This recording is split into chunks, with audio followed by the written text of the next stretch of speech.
on Tuesday, looking at the Maryland colony, and then of course looking at Massachusetts. If you recall, Massachusetts actually starts off as two separate colonies, the Plymouth colony and I'm not going to spell Massachusetts because it's way too long, the Massachusetts Bay colony. The Plymouth colony was started by the more extreme branch of the Puritans, whereas the Massachusetts Bay colony was established by the normal ones. But remember that both of them were, a little odd and were, opposed to the Church of England. Both of the peoples that settled these areas were basically followers of a religious philosophy known as Calvinism. Okay, Calvinism wanted to move away from all of the fanciness of the Catholic Church, and they felt that the Anglican Church, or the Church of England, even though they did move away, didn't do it enough. Okay, and so that's why the images that we get, they dress simple, wooden benches, no decorations, all of that kind of stuff. All right, and if you want modern day examples of Calvinists, just look to the Amish or to the Mennonites. They are literally, German and Dutch Calvinists, or their descendants, I suppose. All right, and so we talked about how, they did come for religious reasons, but how the Puritans were not, in fact, tolerant of other religions, and most of their laws and most of their things had to do with religion. Okay, and so we left off with this slide. Okay, because unlike Virginia or Maryland, the Puritans came as families. Okay, their life was a little bit more stable, right? They had more of a family structure. There weren't as many indentured servants or anything of that nature. Okay. No, they weren't very wealthy, but, they came to work. They came to just be apart from other people and live their own life. And so in this case, sorry, ladies, the men dominated all, okay?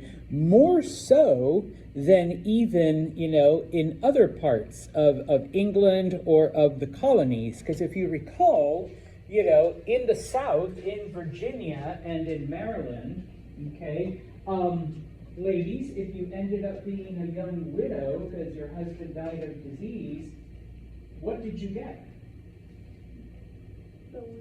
The land, the farm, the slaves, everything. And remember, guys outnumbered you 5-1. All right, so do you have a choice as to who your next husband will be? Oh yeah, plenty to pick from. Okay, well, that's not the case here. Okay, because they came as families, because diseases were less, because it was more like of a working class people. Yeah, ladies, your husband was everything. All right, he was the boss over the family. Okay.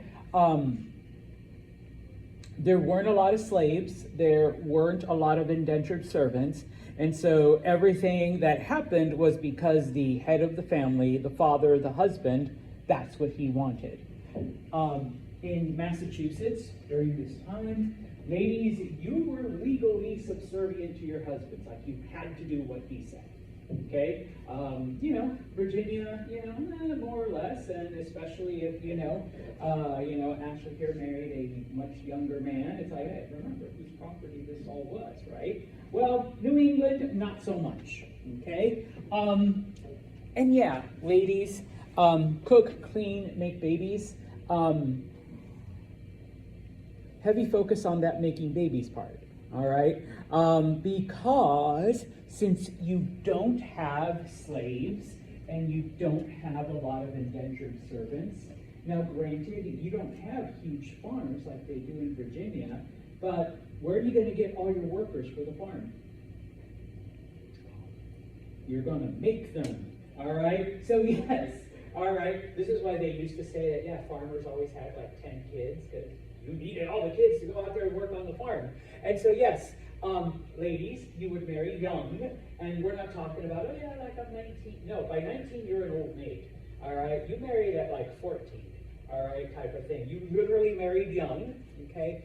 On average, you had 7 kids, okay? Now that's average, meaning that some would have more, some would have less, okay? Typically it was on the more side, okay? And yeah, that was basically your adult life, you know, cooking, cleaning, and making more babies, okay? And then more babies, and then more babies. And guess who gets to raise the babies? You, okay? Until they're old enough, you know, the boys would go help dad on the farm, the girls would then help mom, you know, make milk and clothes and cheese and butter and, oh wait, you're 13, Maya? Off to get married and start your own family now, okay, like type of thing, all right? So that was life in New England, okay, in the New England colonies, okay? As a society, okay, obviously, and I'm not trying to criticize anyone's religious beliefs even today, but we see this amongst a lot of religious philosophies, okay? They did not want you to be an individual, okay? They feared it because if you start thinking on your own, you're going to start questioning, okay? Type of thing. And so, because of this, okay, if a settlement got too big, well, then that meant that the leaders, the men, couldn't keep track of everyone, all right? So once a settlement reached a certain size, time to break it off and create another one, all right? So that the male leaders could keep track of all of the people, okay? Now, at the center of everything was the church, okay? Because life revolved around the religion. Right? And so that is why even today, you have these small, little, charming towns, you know, throughout New England, these little teeny places, bless you, because that's the way it was set up 300 years ago, okay, that these towns would be small so that they'd be easier to control, okay? Now, unlike other, bless you again, unlike other settlements, the Puritans believed in education. Okay, but always a catch, okay? It's important that you all learn to read. Otherwise, how are you going to learn about the Bible and Jesus and religion if you don't know how to read it? Okay? So education was for religious purposes, not because I really want you guys to be smart and go out there and learn new philosophies and, you know, think for yourselves. No, I want you to read so you can read the Bible. Okay, and learn it and memorize it, okay? Most people had farms, okay? Even if you weren't a farmer, okay, you still farmed, all right? Because once again, that's where you got your food, okay? So, you know, Maya here could have been, you know, the blacksmith, the one that worked with, you know, metals and sold things for people, you know, tools and knives and stuff like that. But you would still have a farm, so you had a source of food that didn't rely on anyone else, okay? And so when it came to the governing structure, it was all based on religion, okay? Their laws came from religious ideas. They were basically, I guess I should give you the T word. They were a theocracy, okay? A theocracy is where your laws are based on a particular religion. Not so much like, oh yeah, it's you know, you're gonna get the death penalty if you murder because, you know, murder is wrong and you shouldn't shed blood and, you know, it's a crime. And No, for them it was like, you're going to be killed because God said, thou shalt not murder. All right, and so that's why. Okay, and once again, remember, okay, they were very intolerant of people that weren't their religion. So in addition to the limited voting requirements, white men, okay, landowning, but in addition to that, you also had to be a member of the church. So if you weren't religious, then it didn't matter how white you were, how male you were, how much land you had, you couldn't vote. All right, so you had to be a member of their church. Okay, now, the thing is, a lot of the practices that we have today actually come from the Puritans, because despite the fact that it was based in religious ideals, it actually made sense. And probably the biggest one, okay? Any town that had 50 or more families, okay? Not people, but families, okay? Because families means kids, okay? Somehow the kids have to be taught to read, all right? And with a group that big, all right, you can't expect each person to have their own education. And so, in towns where there were 50 or more families, they charged taxes. And those taxes paid for a teacher and for a schoolhouse, and that's where all the children went to learn. All right? Now, in England, in Virginia, and later on in some of the other colonies, only the wealthy had access to education, because you could hire a private tutor for your children, and that private tutor would teach them the stuff. If you were poor, your children grew up illiterate. I mean, they might know enough to be able to do work, and they might know like a couple numbers and a couple letters so that they could write their name down. But more than that, that was it, okay? Not so in New England, okay? In New England, we have lots of kids because we have lots of families, then everybody's gonna pay a tax, and with that tax money, we're gonna hire a teacher, and we're gonna build a schoolhouse, okay? Fast forward to 2025. And I know, this is a college, but if you think back to your high school, middle school, elementary school, guess how those are funded? Those are funded via property tax. Okay, the property tax, if you already own property, good for you at your age. If not, your parents, okay, or some other grown-up. The property that they own, there are property taxes that you have to pay every year. And part of that goes to fund the local schools, which is why around here there's like certain areas where the schools are considered less because the area isn't as good, and then there's places like New Hartford where the taxes are higher, and so the schools are considered better because there's higher property tax, and so it pays more money and stuff like that. And so we get that from New England, okay? We get that tradition from the Puritans. Because once again, the ones that settled Virginia, the ones that settled like other places, even here in New York, they didn't do that, okay? Rich people got education, that was it, because I would just hire a private tutor for my 3 kids here, okay? The rest of you, who cares, all right? It's your fault for your parents being poor, okay? But not in New England, and so almost half of the adults in New England could read and write, which was way higher than anywhere else. But remember, once again, what was the purpose of it? Did they really want an educated population? What did they want, Maya? They wanted to distill the beliefs of whatever religion. Yes, all right? That way you could read the Bible, and you could read our religious manuals, and you could, do that, okay? In 1636, Harvard is founded, okay, which is in, just outside of Boston, okay? It's the oldest university in what eventually becomes the United States, number one. Number two, it actually started as where priests went to train, okay? It started off as we're gonna turn you into a minister type of thing. Granted, it's not that anymore, all right?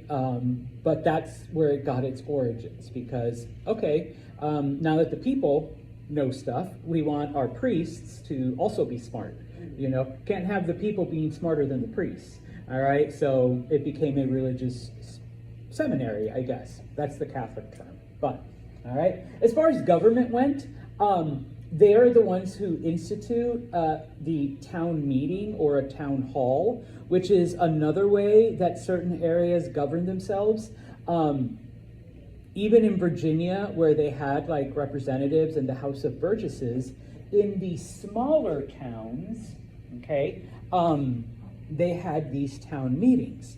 All right. Today, obviously, we don't do that for big areas, but with smaller local governments, and I only know the city of Utica because I live in Utica, I know that the second Monday of every month, you can go down to City Hall and walk in, and it's the open meeting, all right, where as a citizen or a resident, you can share your ideas and you can vote on certain issues, okay, type of thing.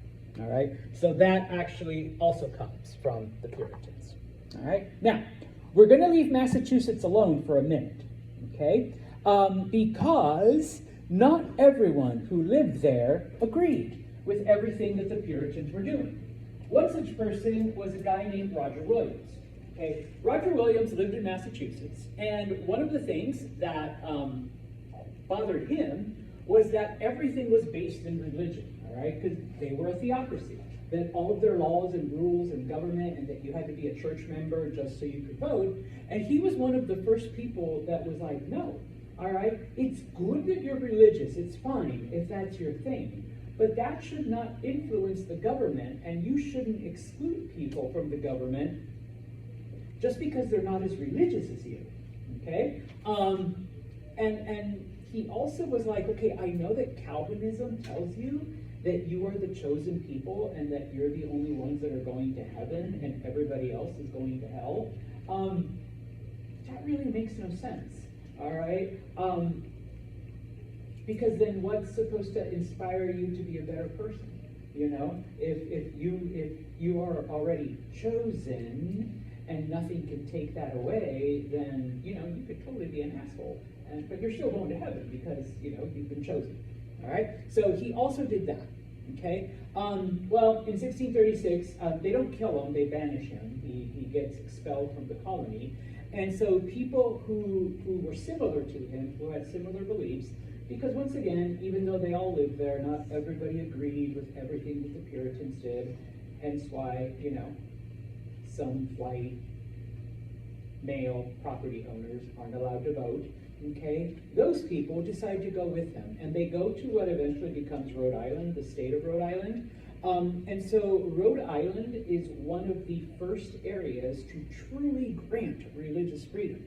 Okay, we don't care what religion you are. You know, we don't have a church. If you want to form your own church, fine, but you just can't impose your beliefs on anyone else. All right, if someone wants to join your church, good for them. But you can't go out there pressuring them over anything. Oh, and by the way, yeah, you still need to own property, you still need to be a white male, but it doesn't matter whether, you know, you go to church or not. You can be atheist for all we care, all right? You can still vote, type of thing, all right? So Rhode Island becomes one of the first areas to truly grant religious freedom, okay? Questions on those? All right, because, you know, Rhode Island's teeny, so we don't talk too much about it, okay?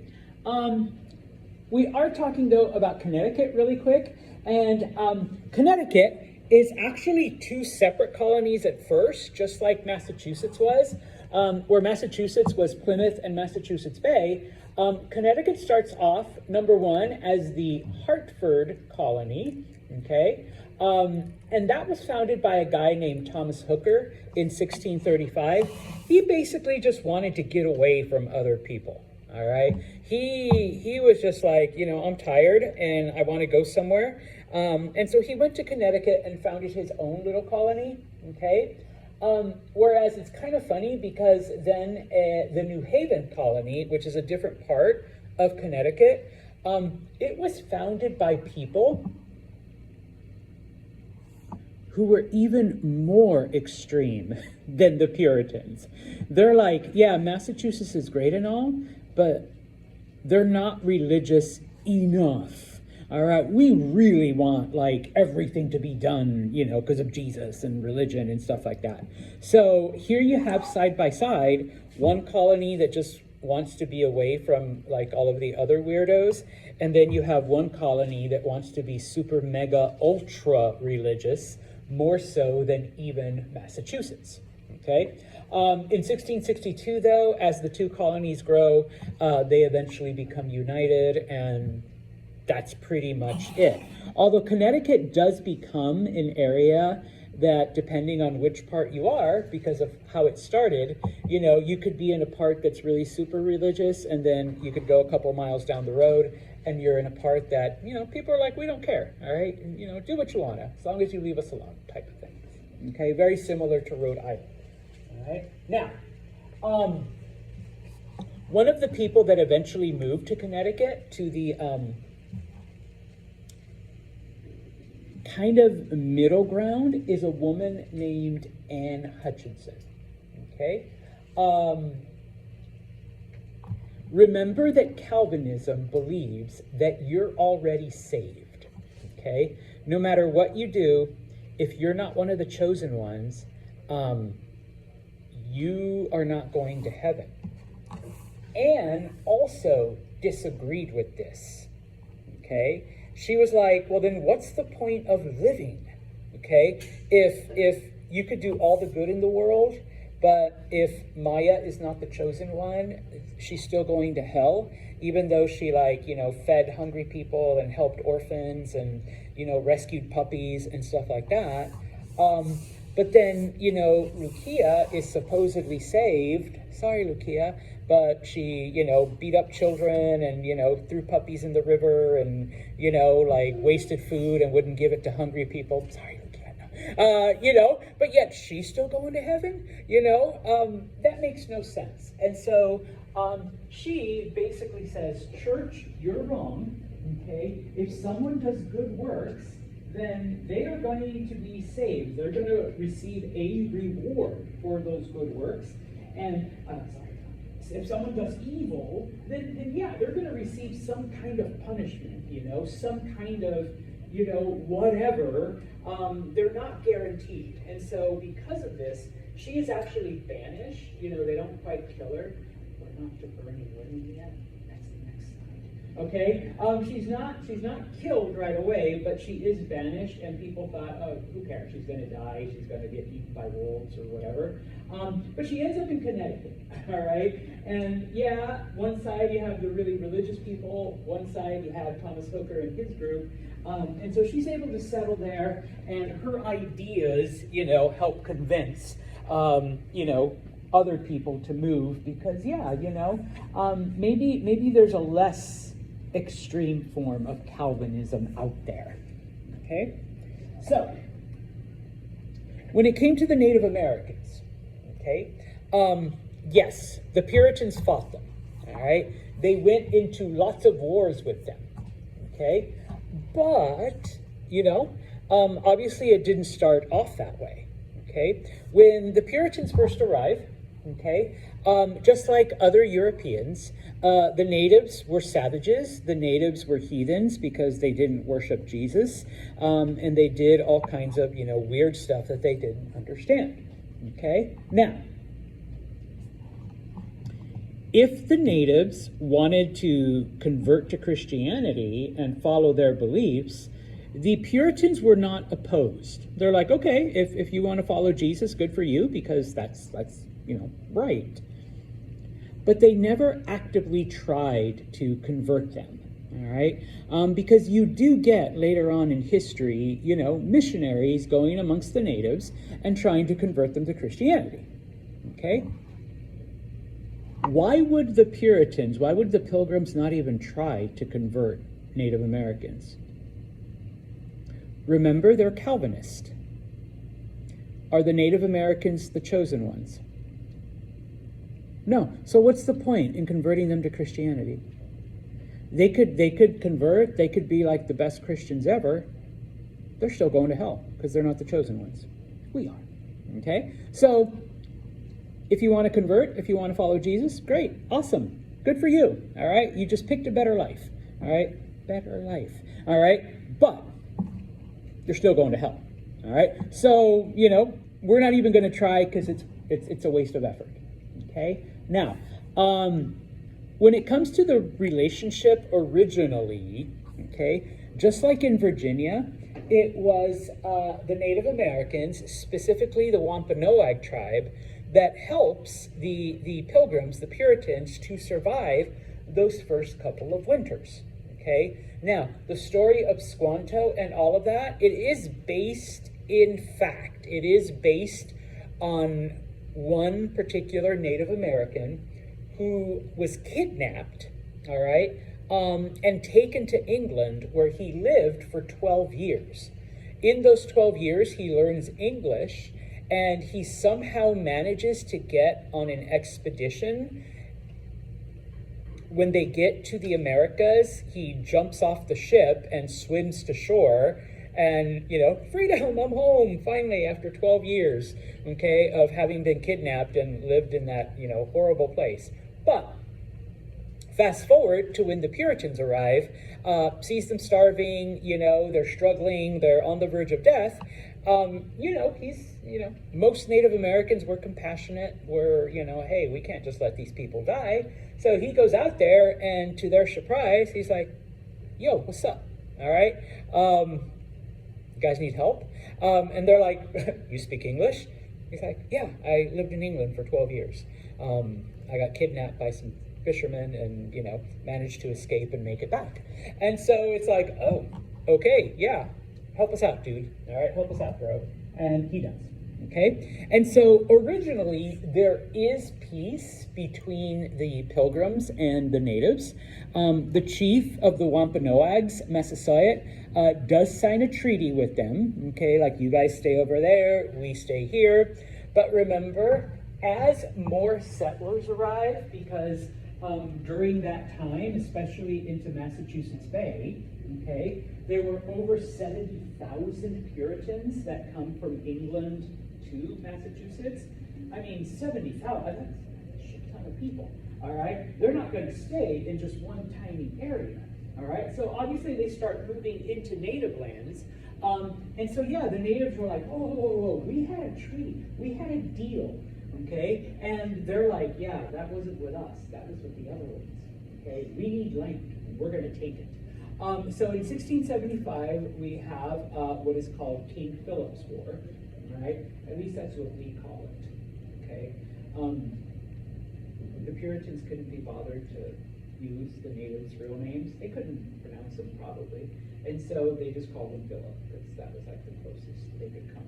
All right, so King Philip's War were basically, you know, the Native American tribes, the various tribes, they actually come together and say, if we don't unite, you know, these white people are going to totally push us off our land. And so they do fight back. They do attack the various Puritan settlements. Unfortunately, the Puritans win. All right, they are able to overcome these various tribes. And so they are pushed farther and farther and farther west into Massachusetts. Now, the Puritans kind of sort of learned their lesson from this because they tend to stick around Boston and the Bay Area and eastern Massachusetts, and only very slowly begin moving farther west. But obviously, that changes over time, and, you know, fast forward 100 years, you know, they still need to move on. And basically the tribes never recover from King Philip's War, okay? So that by the time we get, you know, to the Revolution, there's not a lot of Native Americans left in Massachusetts, okay? And so, once again, and this is actually from a different book, so this shows the various colonies, all right, that were established in New England. The purple is the Massachusetts Bay Colony. The green is the Plymouth Colony. Remember that those two unite to form Massachusetts, and the stories that we hear are basically a combination of the two areas, all right, that kind of gets the tradition down to us. The I want to say pink one is Rhode Island, and then the yellow and the purple are the two Connecticut colonies, and then eventually they get united, all right, and stuff like that. Now, when it comes to New England, okay, number one, there's no treasure, all right, no gold, no silver, none of that stuff. Number two, well, the weather's similar to here. It's cold, it's dark, it's gray, so farming isn't the best option. In this case, tobacco doesn't grow, neither does sugarcane in these areas. So they're not gonna get rich off of tobacco and sugarcane like they do in the South, okay? When it comes to other farming, I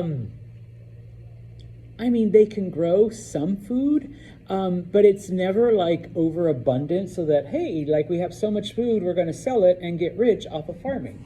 And so, one of the things that they do find, okay, there's a lot of timber, so a lot of wood, okay? We can cut it down and sell it to people because they can use wood to build homes, they can use wood to construct things. Oh, and by the way, back then, everyone traveled by boat and all of the boats were wooden. So it can be used to build ships. And so New England becomes very important in early shipbuilding because they had so much lumber, okay? We got a lot of fish along the coast. And so for about 200 years, Massachusetts and Rhode Island and Connecticut and what eventually becomes Maine, it was a big fishing industry and whaling and all of that kind of stuff. And so, you know, people would go and catch fish and lobster and, you know, everything else and ship it to other parts of the world, okay? So they were like a food mecca, you know, for lack of other you know, terminology, okay? Not a lot of slaves, not a lot of servants, okay? They didn't believe in it, but also they had big ass families. So, you know, I got 10 kids right here. All right, I'm putting you to work. You're way cheaper than having to go out and buy slaves, okay? So, you know, you put your kids to work, all right? Eventually, over time, you do see certain, you know, people that get rich from whaling, from fishing, from lumber, and so those become like the elite families, the wealthy families, whereas everyone else just remains the workers. You know, I own 10 ships, but you guys work on my ships, so, you know, type of thing, okay? I've often had students ask, Mr. Santos, so if New England, especially Massachusetts, started off as this ultra mega religious area, how come it's like one of the most liberal areas in the country now? Like, it's way like, well, as people got richer, okay, and as they were more and more involved in business, those religious rules are they're holding me back, okay? They're telling me I need to have charity and give money to people, like help the poor. Come on, I made this money, all right? Oh, I'm supposed to be nice to my workers? Screw that, you know? It's not my fault that they don't own their own boats, type of thing. And so as people, you know, focused more on work and became richer and wealthier and more independent, okay, fewer and fewer follow the previous religious lifestyle. So that eventually, you know, all of that basically, you know, goes away. Okay? Except for, like I said, some of the good ideas of, you know, property taxes to pay for education, you know, town hall meetings. Oh, one of the other things, it's not in your book, okay? They're called blue laws, and it has to do with alcohol. All right. One of the things that surprises people, either when they move here, which was my shock, but then like I've been to other parts of the country, which was like reverse shock, is that, over the summer, before this happened, I went to Milwaukee. I went to Massachusetts to visit a friend. And I remember walking into a Walgreens, I forget what I needed. There was a wine aisle, and there was a tequila aisle, and there was a booze aisle, okay? If you want any of that here in New York or Massachusetts or, whatever, where do you have to go? Liquor store, okay? The rest of the country doesn't do that, with like maybe one or two other exceptions like Utah and a couple other places. You can buy booze wherever you want. That whole thing is a leftover of this, okay? Because booze is bad, it makes you not follow God, so we're gonna restrict where you can buy it, okay? You have to go to a certain place. The first time I saw Target brand wine, I was like, you can gather wine in a box? Holy shit, if they had this at my Target in New Hartford, like, I'd be like, all right, come on, boxes and boxes of wine, okay? But no. If you ever try to buy liquor on a Sunday, you realize you can't buy it before noon. Other states, as soon as Walmart, especially back when Walmart was 24 hours, Sunday morning, 5 a.m., walk out with a couple cases of tequila. All right, you're fine. Okay, here, try to go to Seneca Wine or to Bremer's. They don't open till noon. Because on Sundays, where are you supposed to be in the morning? Church. Yeah. Why are you drinking booze? All right, the only booze you should be drinking is if you're Catholic and it's the sacramental wine. All right, and that's just a little thimble. There you go. That's it. Nothing else. Okay, so yeah, so I remember once again, this was Virginia again. I'm like, wait, it's 5 a.m. and I'm at Walmart and I just bought 2 things of tequila. Could never do this in New York, type of thing. So that's another leftover from the Puritans. Okay, so yeah. All right. Now, we're going to take a little pause and go back to England because colonization in the what eventually becomes the United States, after New England and after Virginia and after Maryland, it all slows down because there is a civil war in England in the mid 1600s. Okay, it's the king at the time is Charles I, and he is fighting with Parliament, which is their legislative body. Okay. Obviously, this isn't a world history class or an English history, so I can't get into all the details. Other than, spoiler alert, Parliament wins. Okay, Charles's head is cut off. They execute him. They behead him. All right, and so for several years, the government is under the rule of I guess like a civilian government. His name is Oliver Cromwell. Okay. Oh yeah, there it is. Sorry, I put it there. Oh, I did write beheading. Okay, so Oliver Cromwell is basically in charge of England, but he's basically a dictator. And so when he dies, the people of England are like, you know what? We don't mind having a king. Having a king is better than having another jerk like Oliver. But let's just try to limit the power of the king. Okay, so in 1660, Charles II, okay, who is Charles I's son, he's been hiding in Germany since he was a baby, okay, while Dad got killed and England was ruled over. So he's basically German by now, all right? He barely even speaks English. They bring him back, and they're like, hey, can you be our king like your dad was? We promise we won't cut off your head or anything, and we'll let you do stuff, okay? But we want to make some changes, okay? Charles II was basically like, as long as you don't make me do too much shit, like, I don't care what, all right? But as long as I get the castle and the money and the parties and, like, type of thing, then I'm okay with it, okay? Now, just as an aside, today, the King of England is Charles and his wife is Camilla. What does Charles actually do?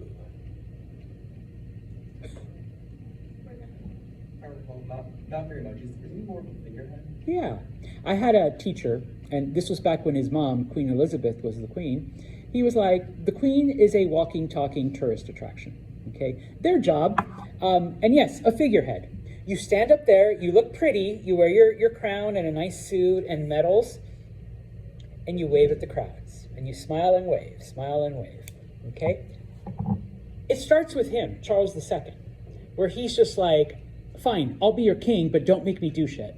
All right, I'll smile and wave at people. I'll sign things, but I really don't want to. I mean, because he was raised in Germany and he got used to just being treated like a prince and not really having to do anything for it. Okay, and so in this case, they're like, okay, and so Parliament basically decides, number one, okay, we're not going to support the Church of England as much as we did in the past. Okay? Although Charles is still the head of the church, okay, it's not going to be as public of an institution, all right? Because that's kind of what got us in trouble in the first place. They're like, okay. Oh, and by the way, we got to leave these other religions alone, all right? Because that's how we lost the Puritans. That's how we lost the Catholics. That's why we've had civil wars and all of this other stuff. So let's try to, just lighten up on the whole religious thing, okay? And they're like, okay, all right. And Charles is like, fine with me as long as I get my castle and my crown and nobody threatens to cut my head off, all right? I will do this, okay? And so, yeah, I want to say Devin. It's Dylan. Close enough. And I meant Dylan, all right? There's a D there. Like Dylan said, he becomes a figurehead, basically. Yeah. That's who we look to now, but the real power is with the other people, okay, that make the rules in the government, okay? Now, because of this, the Puritans are no longer persecuted, okay? And of course, nothing does more for persecuted people, it kind of destroys them because it's like, okay, so like now, who are we supposed to fight again? Well, nobody, because nobody's coming after you. You guys are okay. And so the people are like, all right, whatever, okay? Now, what this means, though, is that they have to be nice to other people, too. And it's kind of interesting because the Puritans were being persecuted by the Church of England, but the Puritans would then persecute other groups, specifically the Quakers, okay? The Quakers eventually found Pennsylvania. All right, so it's kind of funny. Like you have one bully bullies this group, but then this person bullies another group. All right, and so now it all kind of has to stop. Okay, by 1650, okay, after the Civil War and after Charles II and like all of this, everything kind of stabilizes out. All right, and so now England goes into colonizing like big time, really. Okay. And so, all right, that is the end of chapter 2, but I do want to start, okay?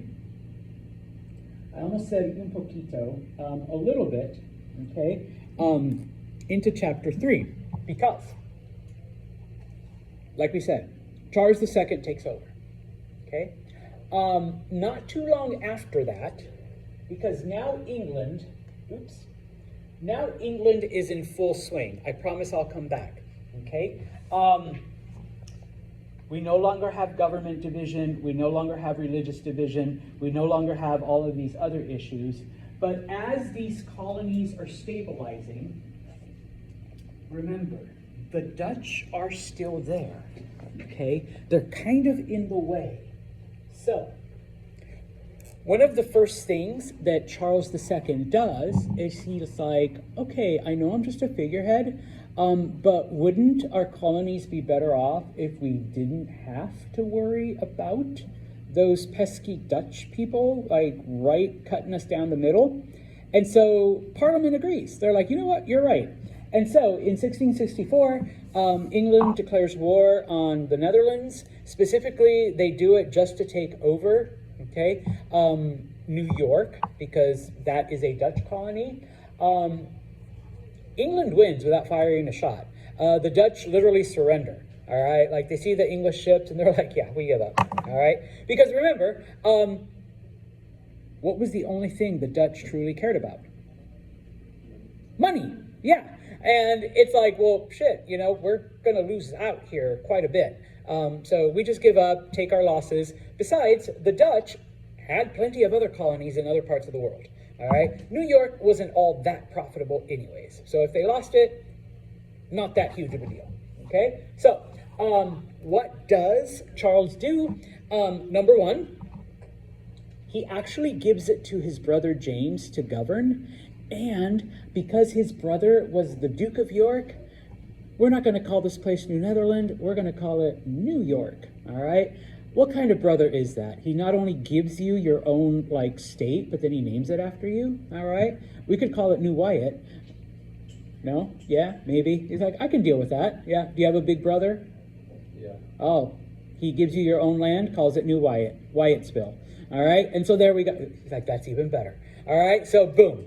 Okay, number one. Now, a couple of things that ends up happening, though. Remember, the Dutch had granted people a lot of freedom because, once again, they didn't care as long as you were making the money.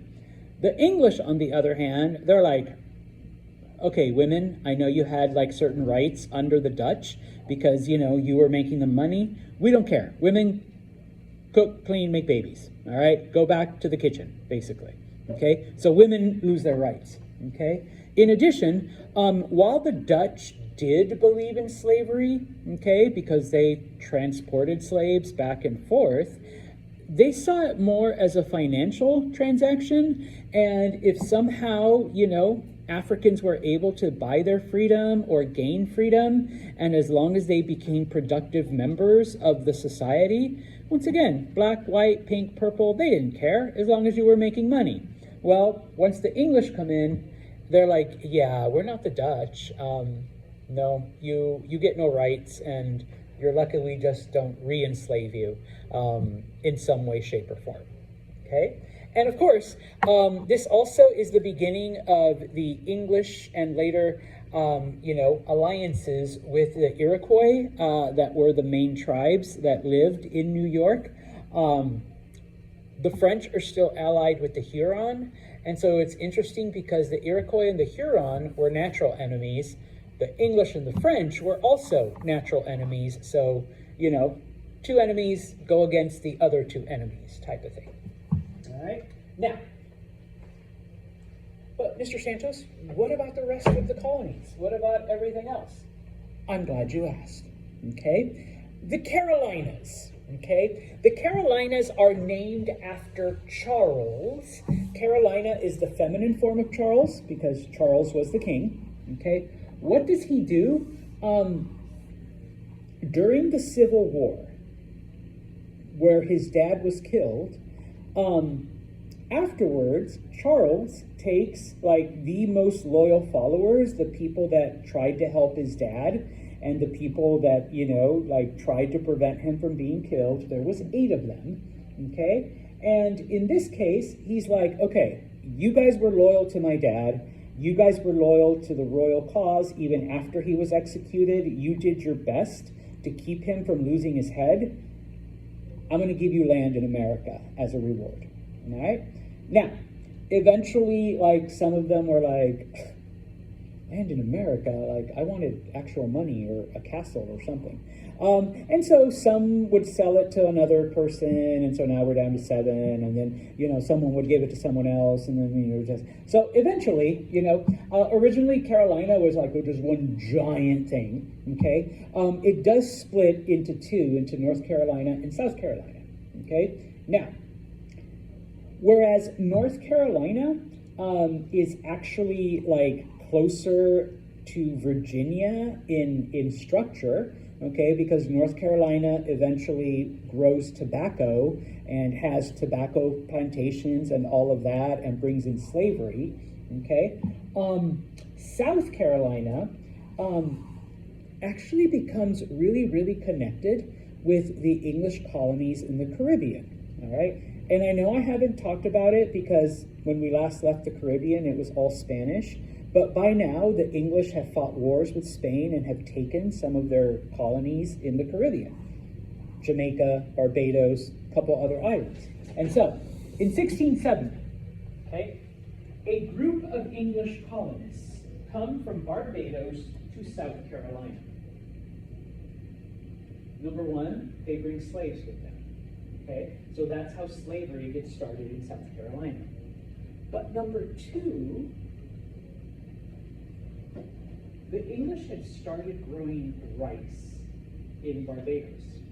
and they brought rice to South Carolina. And they discovered that rice grows really, really good in South Carolina. Like, it's one of those things that just grows naturally, okay? Mr. Sanchez, how did you get to Barbados? Well, if you took my world history class, you know that, when Muslims arrived in Asia, they took rice from there to India, and then they took it to Africa, and then they took it to other parts, and then from there it came across the ocean when the Europeans came. So, it's kind of, but it did start in Asia, okay? And so, rice is a very labor-intensive crop, just like tobacco, just like sugarcane. So what do we need more of?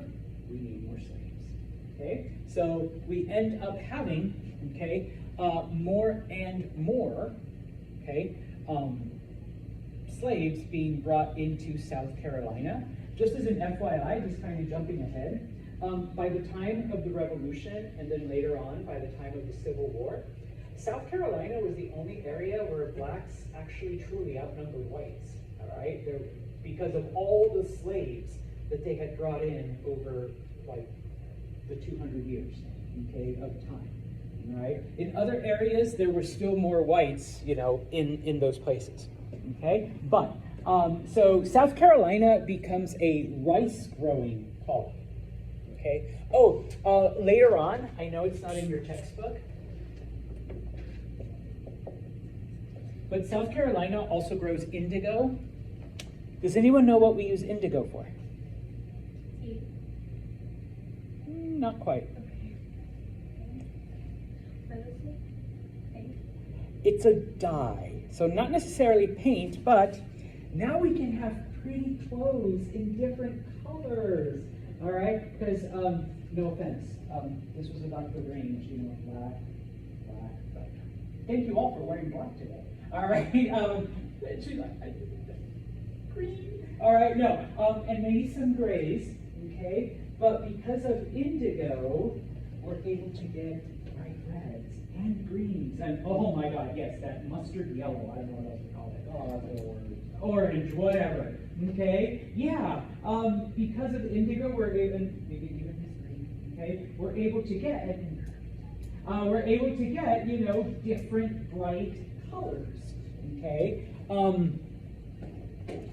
People become rich off of it because, once again, no offense, yeah, everybody's just wearing plain whatever. Oh, only the rich can afford a nice red shirt, okay, like that. Yeah, most of y'all are wearing, you're like looking around, oh my God, we are all wearing black. Yes, I know, it's the color of your slaves, okay, that's fine. She's like, it is. No, yesterday, you didn't see me, but yesterday I wore all black. I really did. I wore black pants and I had a black shirt on. Someone asked me, what's your deal? And I'm just like, I'm in my John Wick era.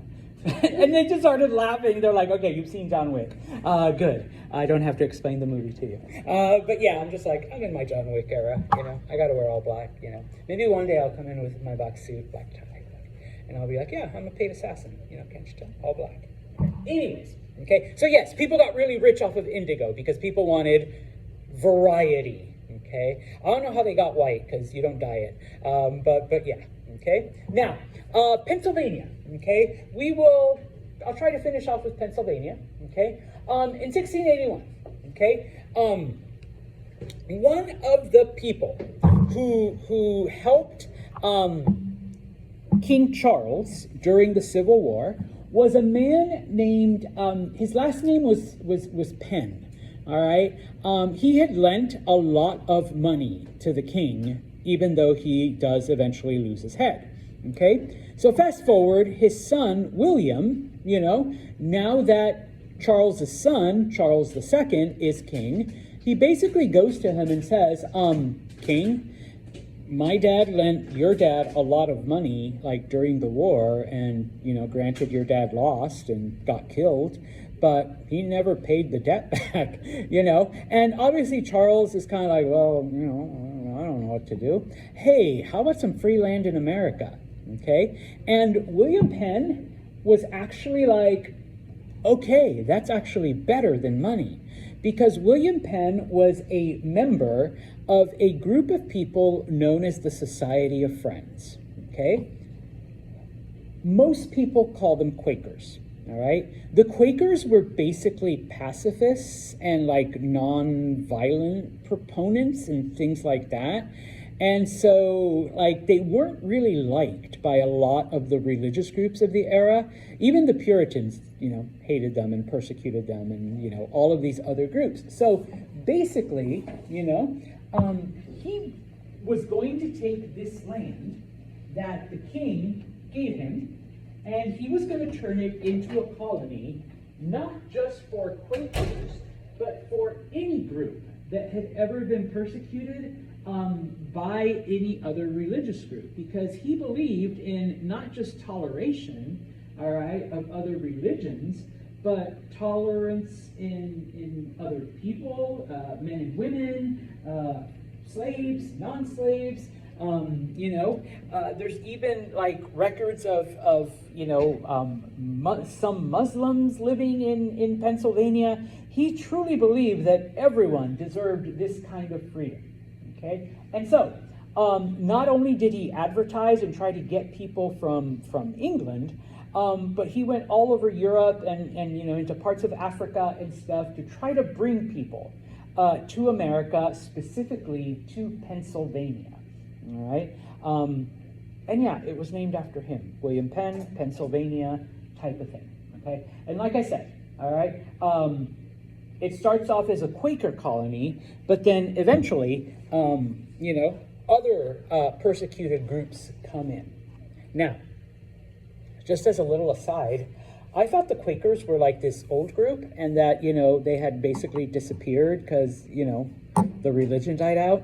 But about 10 years ago, I was in Syracuse and I actually found a meeting house, and outside it said, "Welcome all, this property is under the protection of the Society of Friends." And I'm like, Quakers? In 2017? That's when it was. And so I kind of turns out, yes, they're still around. There's not a lot of them left, all right? But on occasion, you can still find, these little Quaker enclaves, all right? So I was just like, all right, that's pretty cool, okay? Now, FYI, okay? As I mentioned, okay, Quaker wanted his colony to be a true land of freedom, where everyone, did not matter your color, did not matter your gender, did not matter your religion, truly had freedom. God, I need to get rid of that word. Truly had freedom in all aspects, okay, not just religious, okay? And so, like I said, he invited everyone to come to the colony, all right? Now, he believed that this also included the natives. And so even though the king had given him this land, Penn recognized that it really wasn't the king's land to give. So once he was there, he tried to make peace and tried to, make treaties with the Native Americans. And he tried to pay them for, or give them some kind of compensation for all of the land that they were about to use. Now, Quakers are pacifists. So even if it didn't always work and the natives killed them,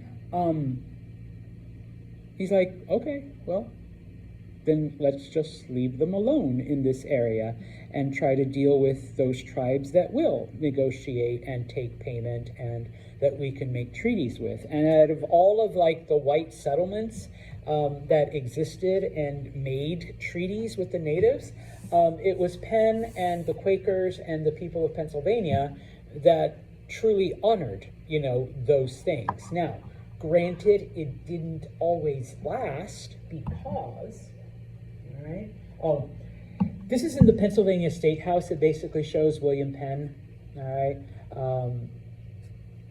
He looks like the Quaker Oats guy, all right, and I think that's who it's supposed to be, the chubby one in the brown coat. Negotiating with the Native Americans, okay, when it came to, and yes, he established Philadelphia, okay. Now, let me see. Okay, we'll end with this one. All right.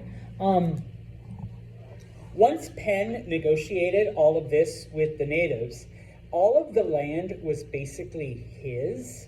All right. And then he sold it to the newcomers, anyone who came to establish a colony. Okay. Now, the problem with being an open colony and being a tolerant colony is that sometimes people who weren't all that nice also came. Okay? I don't care if Oma is a criminal who robs people and who has been accused of 3 murders. Sorry, Oma. I'm sure she had a reason, you know. I'm sure once Oma comes to Pennsylvania, she'll give that up because there'll be plenty of land, plenty of things to do, you know, with hard work. Oma can redeem herself and build a farm and have a nice life. Well, that doesn't happen. Oma comes over and continues robbing and killing people in Pennsylvania, all right? But because we're Quakers and we're understanding and we're tolerant, okay, we're giving all of them a chance, okay? Well, they didn't care, all right? Oma says, I'm gonna do whatever the fuck I want. I'm gonna, like, you know, oh, hey, nice farm, give it to me, all right? Hey, nice jewelry, give that to me too, all right? All of that stuff, okay? And so, when it came to the Native Americans, all right, yeah, William Penn signed peace treaties with them, and those were honored for a while, but once you get the people that aren't as good, all of that then just fell apart, okay?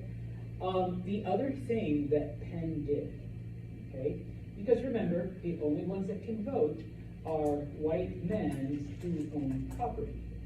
In most of the colonies, you had to own at least 100 acres of land, okay?